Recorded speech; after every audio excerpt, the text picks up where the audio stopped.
You know, I get dozens of messages a day from people asking me, how do I convince my mum or my dad or my attached dead fetus brother, who where else in the world would that little guy fit in except at a Young Liberals meeting?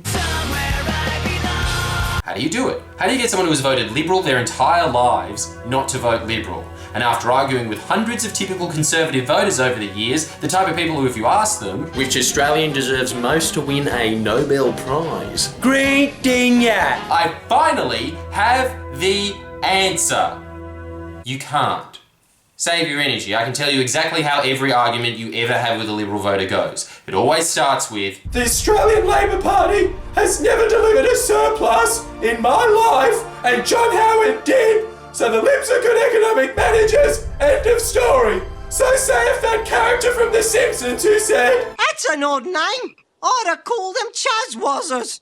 No, I've never known a story to have a grand total of a word. Surely we should at least insert a sentence into the economic history of Australia, preferably by any credible economist on the planet, which I guess immediately excludes the honourable member for Bang Bang Hee Haw, because an actual economist would pen that the idea that a budget surplus is proof of good policy has no basis in economics. In other words, it's not even an economic argument to suggest that a surplus or a deficit is a sign of good economic management. That's just what economists very technically refer to as talking out of your ass. And just when you think they're about to have that 2001 Space Odyssey chimp epiphany where they realise, no, you lied to me, ... What's not a lie? Bunyips? The Lib you're arguing with will respond, get fucked, Labor got us in a deficit. You think, alright, maybe if I explain what the actual measurements of economic management are. Income, growth, taxes, economic freedom, credit ratings, wealth, jobs, inflation. After nearly 40 years of coalition governance in Australia, according to these actual measurements, not who won Prime Minister Oz Lotto. No, I think the Powerball in my instance would have been more apt. Australia was ranked 20th in the OECD. Then Labor finally got a shot and Australia jumped from 20th to 6th. That one stat alone should be enough to completely dispel the myth that Liberals are good economic managers. 20th, 6th. It's like golf.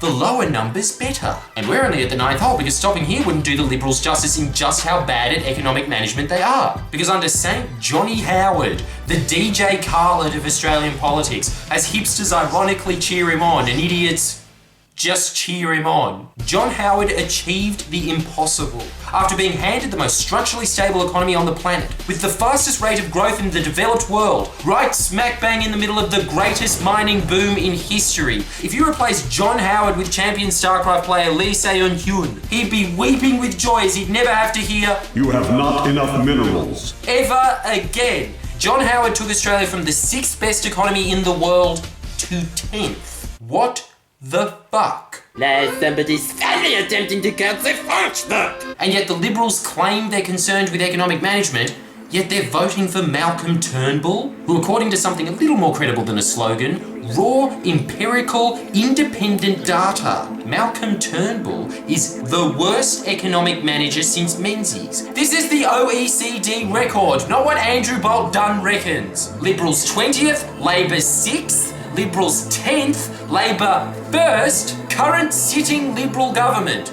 Worst economic managers since World War II. And that is why I know without a doubt you cannot convince a Liberal voter not to vote Liberal. Because on their key concern, after explaining to them all of these independently verified, undeniable facts, they respond with the coalition, in case of emergency, use this silver bullet showstopper of an argument. 3 words. Stopped the boat. Boss. They're the total Zen masters of instantly flicking what their primary concern is, from the economy to who's a better mall cop. And I don't have any magical 3 words that can diffuse that. I used to only think I needed 2. Penalty rates. Good, I'm glad. It only says I work at the Hilton because I own it. Ill-fitting low suit. Suck it. Seriously though, they're not actually going to cut penalty rates, are they? I'm asking because a friend of mine. They are. I think 61 coalition members of parliament, well over half of them stating on record in public, oh, we absolutely want to get rid of penalty rates. It's Probably just a few too many for it to be just a gaffe. Especially when they set up a special productivity commission just to review whether or not penalty rates are really needed. And they forgot to ask single mothers and the lowest paid workers in Australia whether or not a quarter of their paycheck is useful in buying their children's school clothes or not being evicted. But they did remember to ask this creepy little evil version of Noddy, Kate Carnell, who claimed that cutting up to a third of the poorest Australians' wages will create new jobs, despite providing the Commission no tangible evidence at all it would. None. Nada. Zip. Zilch. Instead, their barrister provided the Commission with the next best thing. A hunch.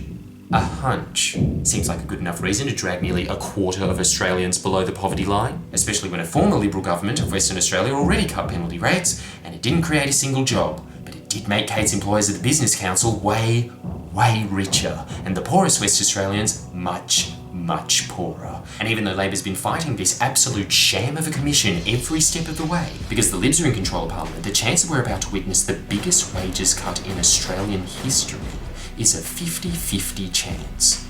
A coin toss.